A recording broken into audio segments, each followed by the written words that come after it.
بێگومانەمە یەکەم جار نییە کە بە بیانووی بێ بنەما هێرش دەکرێت تا سەر هەرێمی کوردستان بە تایبەتیش بۆ ناو شاری هەولێر و چەند ماڵێک کە خەڵکێکی سڤیل و ئاسایی تێدا دەژین دەکرێنە ئامانج و دواتر بیانوەکان بیانوویەکی بێپاساون. دەمانێت گفتوگوی زیاتر بکەین کە بۆچی ئێران و گروپە چەکدارەکان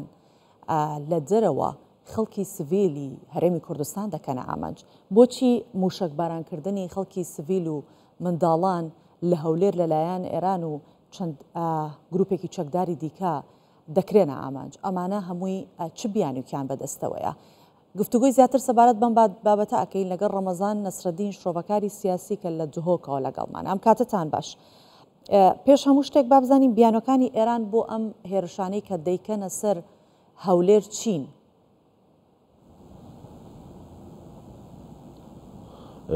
دەستپێکی هەفخەمم گەل خەڵکی پارێزگاها هەولێری کوپڕاستی ئەبە دوام جارە بێ پاسا و بێ ئەگەر هەولێرە پایتەختێتە بۆمبارانکردنش لای ڕژیمە ئیرانێ بە کوپڕاستیژی ئەوە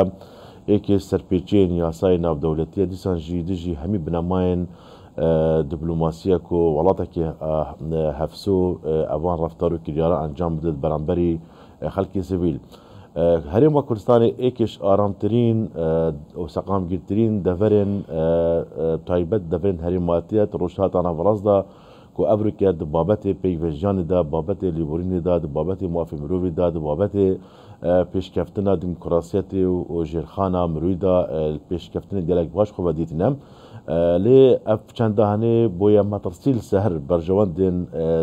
bertengên İranê ku İran evrike ek şwan welataya tûşî çendîn asteng û tûşî çendîn babet têtîkelî çendîn babetan bûye devra rojhata navrast da beşdar et şerî Sûriyayê da Yemenê da Lubnanê da evrike rewşa navxweya İranê hemîlahekê ve yanî ya hewlatiyên İranê ji lay aborî ve ji lay siyasî ve ji lay azadiyê ve astekê gelek gelek xerab daye. İranê divêt evan hêrêşan bi xwe istismar bikir bo hindê ku xelkê Herêma Kurdistanê jî tûşî derrawkirdina rehatiyê bikiteve bo îdarekirina peywendiyên xwe herêmatî taybet ew kêşa ku evrike gel İsraîlê İran tûj bûy gel welatên kendavî tûj bûy yanî hindek pasaha bixwatînet mijûlkirina xelkê xwe bi hindek bihanayên bêbinema ev çendaha dijî Herêma Kurdistanê encam bedit. باشە. بەڕێز ڕەمەزان ئێران کاتێکە لە ناوخۆی خۆی تووشی کێشە ئەبێت یان لە وڵاتێکی ترەوە فشاری بۆ دێت دەبینین کە چۆنەڵە داخی دڵی خۆی بە شوێنێکی تر دەڕەبڕێت. ئەمە واتای چی لەلایەن ئێرانەوە؟ بۆچی بە تایبەتی زۆر جا لەو کاتانە ساحەی شەڕ ئەگۆڕێت یاخود ئەیگوازێتەوە بۆ شوێنێکی تر زۆر جاش بینومانە هەرێمی کوردستانە کاتە ئامانج. İran welatekî şarezaya bû pirvebirina peywendiyê xwe herêmatî taybet rojhata navbarazda şiyaya çendîn kêsa da evrike îdareka ya baş bikit bu hindê bişêt berjewendên xwe destxwe bînin. Çünkü İran armanca here serekiya İranê di êk ji wan welatên tewesîîye berfirawankar li devera rojhata navbarazda divêt hejmûna wê pêgihê wê li vê deveranê gelek pêz bibet. Tenha Iraqê da Herêma Kurdistanê neketiye bin bandor û te'tîratê نەڕەوای ئیرانی دەست بەربێ چەندی ئیرانی هەوڵدان تێبە و فشارەکە ئەیجار مەزن سەر هەرێما کوردستانی بکرێت بۆ هەندێک کوردستان خۆتەسلیمی ئیرادا ئیرانی بکرێت ئەڤەژی بابەتێکە محالە بێتە قبیلکردنیش بەرکو هەرێما کوردستانی ئەڤروکە یا بێلانە زۆربەی ئەوان کێشێت کول دەڤەرا ڕۆژهاتە نەڤڕاست داهین بابەتی شەڕی ئیسرائیلی داد بابەتی شەڕی سووریا داد یەمەنێ دا شەڕی کەنداوید گەل ئیرانی هەرێما کوردستانی بێلان بووە و شیایە حتا ڕاددایەکی باش بەلانسا پەیوەندی خۆب تێبەر سەر ئەساسی بەرژەوەندین پێنگهۆر چکی ئەم کورد هەرێما کوردستانی یا پێگیری نەبکەفتە شەڕێکێدا کو چشەنیوت وی شەریدا هەر نەبتەبێش بەربێ چەندی ئیران بێت ئەوان هەوڵا بکتێبە خاڵا دیم بێت ئاماژێ پێ بکەم نبتن ئەڤە احتیمالە دوو هێرشێن ئێن ڕاستە و خۆ فەرمی بوونەش لە ئیرانی بە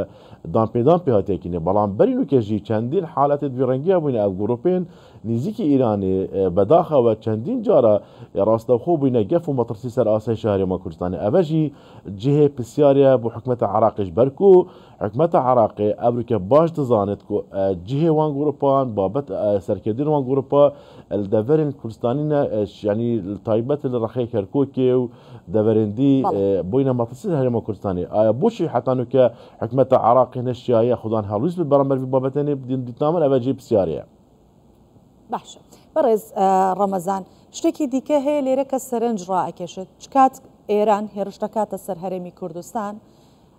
ئەو کەسانی کە بازرگانن دەستیان لە ئاوەدانکردنەوەی هەرێمی کوردستان هەیە دەچێت ئەوانە دەکاتە ئامانج ئەمە واتای چی ئەگەێنێت بە بیانووی بێپاساو بێت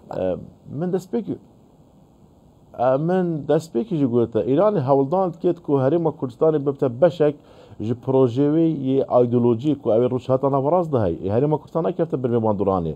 ev ke abor û siyaset dû rûyên ek deravin yanî kartika her karîgeriyeka aborî dîv xwe kartêkirine siyasiyet gelek mezin tîne dîsan beraberî wê jî her rekvedaneka siyasî rekvedanê xwet aborî tihîn de berhem înan îran dizanet ku rûyê we berhênanê ve herêma Kurdistanê ev astekê dîdaye شروع پیش اخستنا آبوری هرم کردستان القناقه کدیده لورا جبریک حکمتا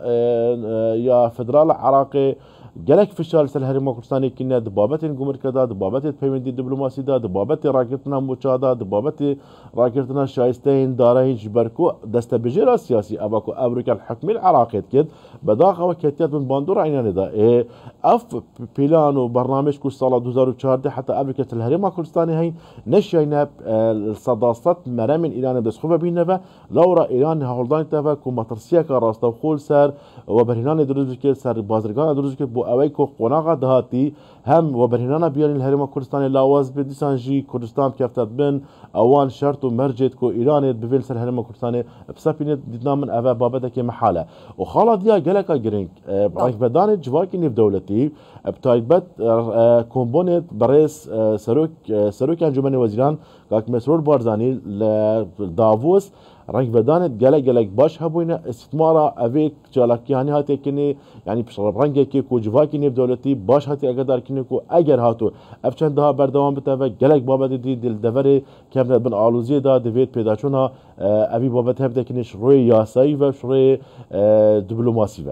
باشە بەڕێز ڕەمەزان ئێران و میلیشیاکانی ئێران چیان لە هەرێمی کوردستان ئەوێت کە هەرێمی کوردستان ناچێتە ژێرباری ئەو داواکاریەی ئێران بەم شێوەیە مامەڵە لەگەڵ هەرێمی کوردستانەکان شتێک هەیە کە لە هەرێمی کوردستانیان بێت و هەرێمی کوردستان نەچێتە ژێرباری والله ئەوان هەرێما کوردستانی دەبێت وەکو چ بێژم وەکوی باشۆری عراقی لێ بێت تایبەت ئەو دەبێت نەدروستبوونە سەقامگیری هەبوونە گڕۆپی میلیشیاتی فەوزە و بەرەڵای هەرێما کوردستانێدا نەبوونە ئابوورێکی نەبوونە ژینگەیەکە پاقەش عنی ئەوان ئەوەش هەرێما کوردستانی دەبێت چکی ئەس باوەرمژی ساڵە 2003 حتا ئەبروکە هەرێما کوردستانی هیچ ڕەنگێکی نەبووە مەترسیدار نەبووە مەترسیل سەر بەرژەوەندن نە تورکیای نە ئیرانی نە وڵاتن دراوسێ بالعکس يعني پێچەوانەت بێژم هەرێما کوردستانی شیایە ببتە ئارامگەهەکە گەلێک باش بۆ پاراستنا بەرژەوەندن هەمیە دیپلۆماسی هەمژێت ئابووری ئین ئەوان وڵاتی تەنێ یعنی ئەوە کو ئیرانی دەبێت هەرێما کوردستانی تەمامەن کەفتەت بن هەژمونە وڵاتی ئیرانیدا کو ئەڤەژی بابەتێکە ئەز باوەرم کورد ناکەمنێت بن وێ خەرەتیە مێژوویدا کو بکەمنێت بن هەژمونە وڵاتێکی بەشکی پڕاستیژی بەرژەوەندە خەڵکی کوردستانت هەندێدانی نەکوب کەم کەبنێت شەڕ و ناکۆکیەکێدا کو نەت بەرژەوەندە خەڵکی کوردستانی ئەم خوددان قەزیەنە دڕۆژهاتە ناڤەڕاستدا گەلێک بابەتاندا کورد تایبەت هەرێما کوردستانی هەفکار و پشتەوان بووینە بۆ چارەسەرکردنا کێشەیەک دەورێدا هەین بابەتی تیرۆرێدا هەرێما کوردستانی دەستپێشخەر بووە هەکەم بێن تەماشا بکەنەوە ئەو مفایک و ئیرانیش هاتنە داعش وەرگرتی ئەوروکە زۆربەی ئاخە عراقی بن كنترول هيزن ميليشيات إيران دا أبا بو هريم كردستان جيمة ترسيدارية براستي جد بيجم اللي بداخوا جواكي نيف دولتي حكمة عراقي هكر او هيرشن برينو كالسر مالا الشيخ باس هاتني انجام داني بريكا ياساني بدولتي بريكا انجمني اسايش سكالال باتو ماركني بيرابونت يدبلوماسي ياسايش ايران هبنا وقرتني ازبارناكم ابشند دوباره با حكمه عراقي هلستوي جلك لاوزه تنهال تشارچوباكي تيوري دايا نشا براكتيكي ابي چند سلمينت راستا شانت نارد نهرما كردستاني راستا رنگ بدانت خويد بريكا دبلوماسي هبونا بلام الاستي برپرساتي نبونه جبركو افچنده بردوام یا تیتا دوباره کنه شلا ایرانی به بله سپاس دەکەین ڕەمەزان نەسرەدین شرۆڤەکاری سیاسی لە دهۆکەوە میوانمان